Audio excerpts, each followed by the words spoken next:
que quería hablar un poco de la definición del nacionalismo, así que creo que podemos empezar por eso. ¿Qué tan nacionalista está en este momento el señor Humano? El tema era que habíamos escuchado, ¿no?, de una declaración vamos a llegar a eso. Vargas Llosa, hablando de que el nacionalismo era la peste del siglo XXI. Nosotros consideramos que en principio el nacionalismo es justamente una corriente, es un aporte del liberalismo del siglo XIX, no del XX, como señala erróneamente nuestro escritor. En segundo lugar, que todos somos conscientes de que justamente ese nacionalismo liberal desemboca en una corriente fascista que, junto con dos corrientes más, la capitalista y la comunista del siglo XIX-XX, llevaron al mundo a dos conflagraciones mundiales que todos repudiamos. Pero que nosotros estamos construyendo un nacionalismo diferente, es un nacionalismo revolucionario, un nacionalismo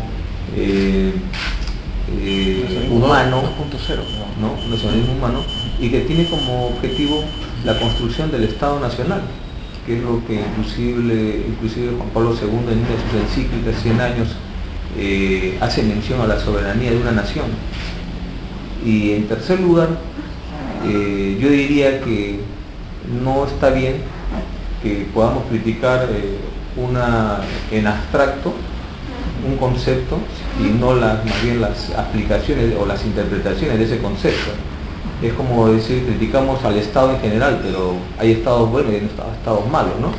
Y en ese tema, para terminar, nosotros pedimos que nos critiquen por lo que hacemos, por lo que decimos, por lo que propugnamos, y no por el pasado de otras interpretaciones del nacionalismo. Por lo tanto, ese tipo de afirmaciones como la que ha hecho el escritor pueden pasar en un demagogo, que no en una persona de la talla de nuestro escritor Mario Vargas.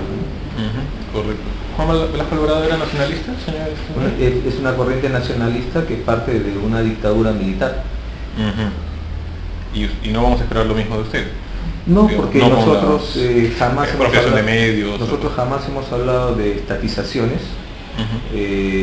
Nosotros hemos hecho una clara diferencia en lo que es estatización y nacionalización.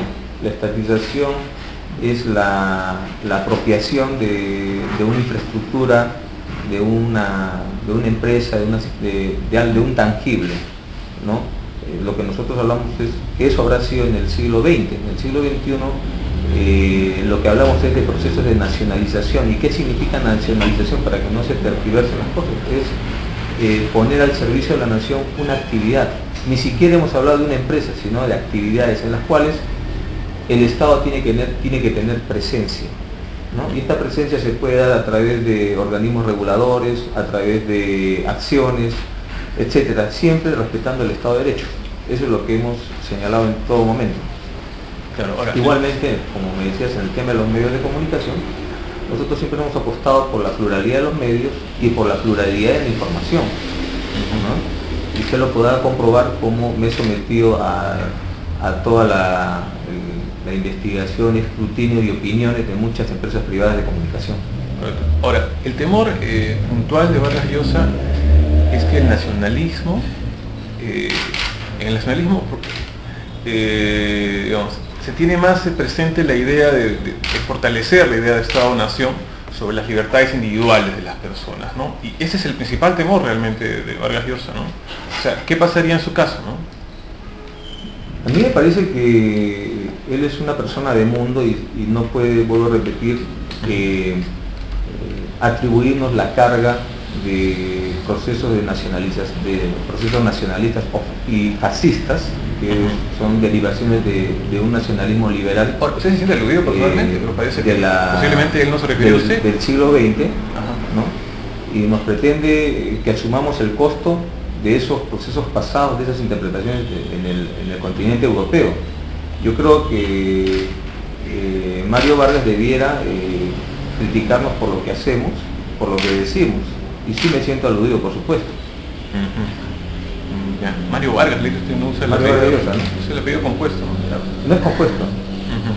Ya, bueno, Mario Vargas Llosa, en todo caso. Ok, el otro temor de Vargas Llosa es que los nacionalismos han dado mucha importancia a su clase militar y han llevado muchas veces a las naciones en las que han sido gobiernos a escenarios bélicos. El mismo Velasco Alvarado, por ejemplo, en el 75 tenía esta idea de invadir Chile, ¿no? Claro que no la puso en práctica, cierto, pero la tenía. La construcción de la nación, que es el proyecto nacionalista, el Estado Nacional multicultural, plurilingüe, se hace respetando justamente las libertades individuales y se hace respetando lo que es los derechos de las poblaciones originarias del país con equidad y con igualdad con el resto de poblaciones. Y en ese sentido... un nacionalismo liberal es una contradicción a lo que dice inicialmente usted. Si le respeta las libertades individuales, ya es liberal, ¿no?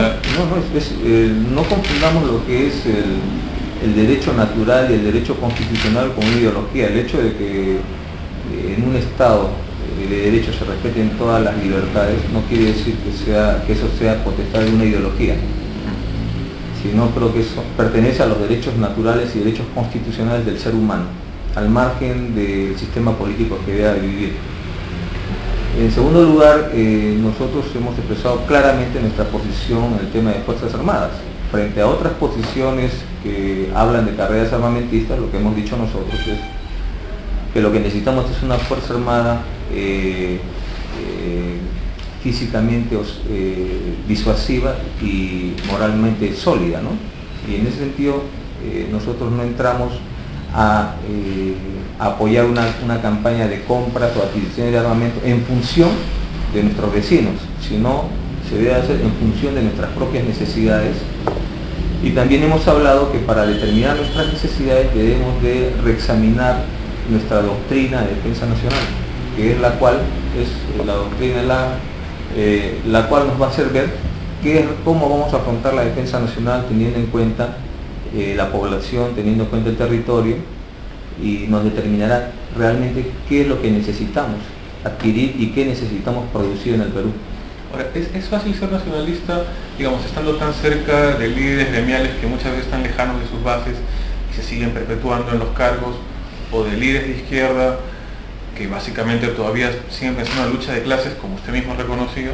O sea, ¿es fácil ser nacionalista, digamos, marcar distancia de la gente que está cerca de usted, con lo que aparece, digamos, en mítines públicos? El nacionalismo no es un proyecto clasista, a diferencia de los partidos del pasado que eran la vanguardia de una clase social, ¿no? El nacionalismo es un proyecto, ¿no? El nacionalismo es un proyecto de familia, es un proyecto de familia, en el cual incluye a todas las clases sociales, porque todos debemos tener como norte la construcción del Estado Nacional, un Estado que todavía no ha terminado de consolidarse en el país. En ese sentido, nosotros trabajamos con las organizaciones sociales, como usted está viendo, por ejemplo, con las organizaciones de la selva, las cuales estamos apoyando el paro amazónico. Hemos apoyado y seguimos apoyando a las organizaciones que están luchando por la no privatización del agua.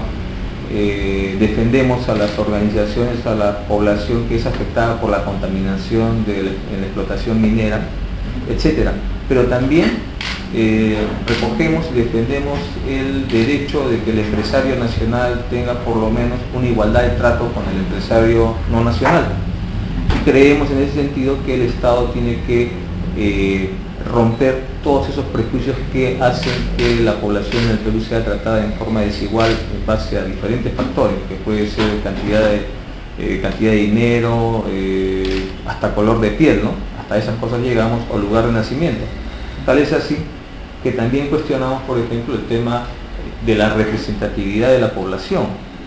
Por ejemplo, en el tema de la selva, vemos como una población territorial, o una extensión territorial que abarca el 65% de todo el territorio nacional, con 8 millones de habitantes aproximadamente, y 97% de los recursos hídricos de agua dulce que hay en el país, solo tiene aproximadamente 12 a 14 congresistas, ¿no? Frente a una representación de Lima que tiene 35, por decir un ejemplo. Entonces, En ese sentido, el nacionalismo se extiende vertical y horizontalmente en la nación, y creo